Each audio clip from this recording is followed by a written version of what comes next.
is it just me or has it not sunk in yet that Lewis Hamilton actually will be driving for Ferrari in 2025 in Formula One? And there's so many things and so many questions that I must ask because I'm actually quite confused by the whole situation. The reason I'm saying this, Lewis Hamilton, Mercedes man through and through, even at McLaren, the Mercedes engine, okay? This man was Mercedes to the core. To see him in red is absurd. It's bizarre. It's weird. I don't know how to feel about it, right? The pictures have been coming out. Everyone's been talking about it. There's video footage as well. We've seen him now in the full Ferrari overalls. We've seen him even practice in a Formula One car, in a Ferrari red Formula One car. And I still cannot get my mind around it. I still cannot comprehend exactly how this has come to be. How are we at a stage where Lewis Hamilton is driving for Ferrari? Like, it's actually crazy to me. When you think about it, right? Will Ferrari give him the car that he needs? Will Lewis Hamilton be still ambitious to win championships? It sounds ridiculous to ask those questions, but questions need to be asked. The reason I'm saying it is because it's a bit of a sticky one at Ferrari, yeah? Because you've got Charles Leclerc, who's been the #1 driver, as far as we can remember, okay? Remember, they booted Carlos Sainz out. And I say booted because he was not doing a bad job at all. Whatsoever, you know what I mean? And yet, when Hamilton, I guess, comes up available, he's up for grabs, you've got to go and get him. And if you have to choose between Carlos Sainz and Charles Leclerc, personally, I don't see much of a difference between the two, other than the fact that Charles Leclerc is a very fast qualifier, right? But in terms of race wins under Ferrari, in terms of who's finished above who in the Drivers' Championship, I think they're very close. Charles Leclerc, I'd say, has overall got the better hand, but just, okay? And the amount of resources, the amount of eggs they've put into the Charles Leclerc basket, it does make me think, if Hamilton is going to Ferrari and is going to race for Ferrari, what does that actually mean? Will Hamilton be able to fight for championships? Will Hamilton be able to fight for race wins? When it becomes a 1-2 situation, who are they going to favour? Because, of course, they've broken the bank to get Lewis Hamilton in. Because at the end of the day, that's a 7-time world champion, okay? So you're going to have to spend above and beyond to get him in. And don't get me wrong, I know that Ferrari's sales, as they were talking about, have rocketed through the roof. The stock exchange have talked about Ferrari and how much value now there is in this team. They needed any more value anyway. But if you've got Lewis Hamilton, guess what? It's going to happen. So all of these things can come into play, but then you have to ask yourself and really think, what is it going to look like? How is Fred Vasseur going to make sure these two drivers work together, fight for the top end of the championship, and maybe win a Constructors' Championship? They were not too far off last season, okay? They were just pipped by McLaren. And I think the Carlos Sainz and Charles Leclerc of it all was a very good tag team. But Lewis Hamilton's a weird, interesting one because now people are saying he's old, he hasn't got the technical ability. First of all, false. You're wrong, okay? Lewis Hamilton is way more than capable of being able to win races again, win championships.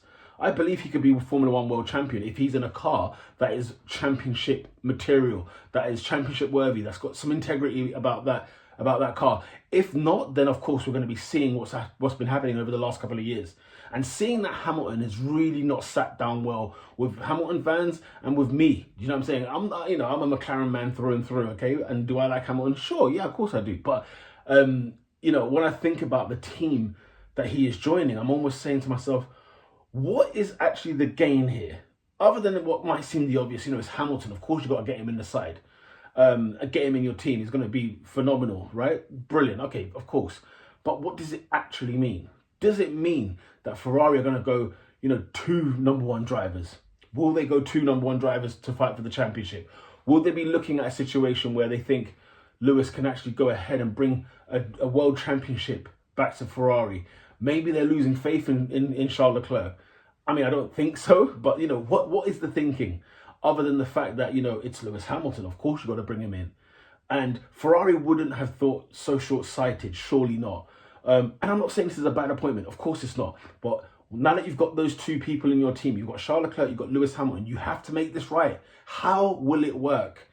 How will this work? Because I have no idea how this is going to work in 2025, 2026 as well. What the whole new regulations, when do they decide, it's time to sort of stop making upgrades on the 2025 car, look ahead to 26, it's going to be very, very interesting, very, very challenging. Now, Hamilton was not necessarily in a championship winning car at Mercedes, right? So, you may ask, well, why did Hamilton leave? I mean, Hamilton would have left because of the fact that that car was not proving its worth, okay? But then if he goes to Ferrari, are they necessarily proving their worth?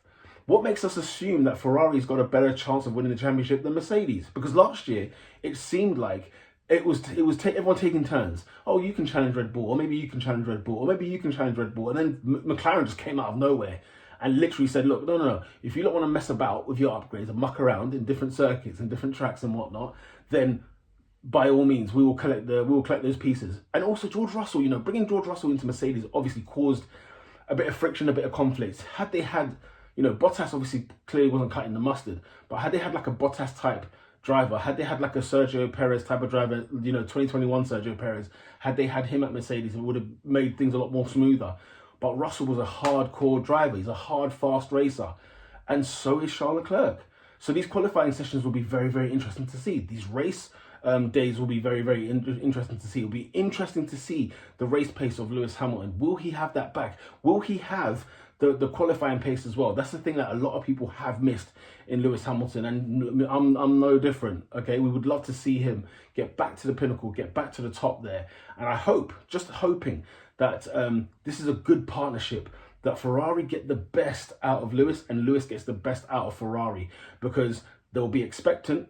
The Italian fans will be expectant. All Ferrari fans across the globe will be expectant to see Lewis do wonders, okay? People are going to absolutely it's going to be a pandemonium when it comes to Lewis and having his first race in a Ferrari suit. And also, when he goes to Imola, and when they go to Monaco, and when they go to Monza, of course, right? When Lewis steps out there in red, it's going to be something spectacular, phenomenal. And I just wonder, do they have what it takes? Does Ferrari have what it takes to really live up to the expectations? There's huge expectations at Ferrari. Huge. I just don't know how it will work. Charles Leclerc is a fast driver. Charles Leclerc is brilliant in qualifying. Okay, converting those poles into wins, I know there's that whole running joke, but the guy can win races too. He is a very good driver. We cannot, let's not be silly here. But then Lewis Hamilton as well, has he got what it takes? Can Lewis really make the bet? He's completely changing, not just a team, he's changing culture, he's changing complete philosophies, dynamic of working, he's completely changing, bearing in mind how many years. He nearly did a decade at Mercedes, okay? He did over, he did over a decade. What am I talking about, right? He joined in 2013 and he leaves in 2024. So he did 11 years, quick maths. But, he's completely going into something completely brand new. How will it work at Ferrari? How will he adapt to the dynamics there? How will he adapt to the teammates? How will he adapt to his colleagues and his engineers and his strategists and everything like that? How will he deal with the hierarchy? And somebody like Lewis Hamilton, I don't want to say strong-headed, but very strong-minded in the sense of he will do what he believes in. He will always stand for what he believes in, and we've seen that. And Mercedes have given him nice leeway to do so and to use his platform. So it'll be intriguing to know how he will do in a Ferrari suit, how he would do as a Ferrari driver, okay? Where would the fans go? Where will the Italian fans go? Where will the global Ferrari fans go? Where is everyone on the scale? Because in Formula One, it's very unique and different. People support drivers or they support teams, okay? And a lot of people will be supporting either Lewis coming from Mercedes to Ferrari, or there'll be a lot of Ferrari fans thinking, hang on a minute, this new shiny toy, in Lewis Hamilton, I might have to choose him over Charles Leclerc. But of course, they'll be supporting the team nonetheless, regardless of who's winning. If your driver is winning, that's their favourite at the end of the day. So it's intriguing to see what may or may not happen. I don't know how it's going to work with Ferrari. I'm still scratching my head because it almost just doesn't feel right. I mean, McLaren, Hamilton in red just feels weird. It's like fantasy booking, it's like Football Manager. It's just not something that's real, okay? And then you have the fact that Charles Leclerc is just as a good driver, not as Hamilton is, but as in this current moment right now. Lewis Hamilton and Charles Leclerc, who is the better driver today? Many would argue Charles Leclerc. Many would argue Lewis Hamilton. And I guess Lewis has to show and prove that, Mercedes was a bit of a basket case. Mercedes was the problem and not him. Now, he will admit himself that he had a bit of a confidence knock, but it doesn't mean to say that when it comes to Ferrari, that he will not feel motivated again. He will not feel it in his stomach to actually go out there and be the animal that he can be on the track in terms of just his raw pace and his execution and how exquisite he is when it comes to driving and what he can do under serious conditions, under adversity as well. So I'll be very, very intrigued to see how Ferrari make this work. How will Lewis Hamilton cope with the pressures of Ferrari, with the pressures of the fans, with a whole nation on his back as well? It will be very, very intriguing to see. Let me know your thoughts in the comment section below. Do you think Hamilton to Ferrari fits, even now after we've seen him bedecked in red, even though we've seen him now had a practice run in the Ferrari, even though we've seen him in Italy waving at the fans who have come to meet him and greet him? The queue, by the way, was ridiculous and it was long.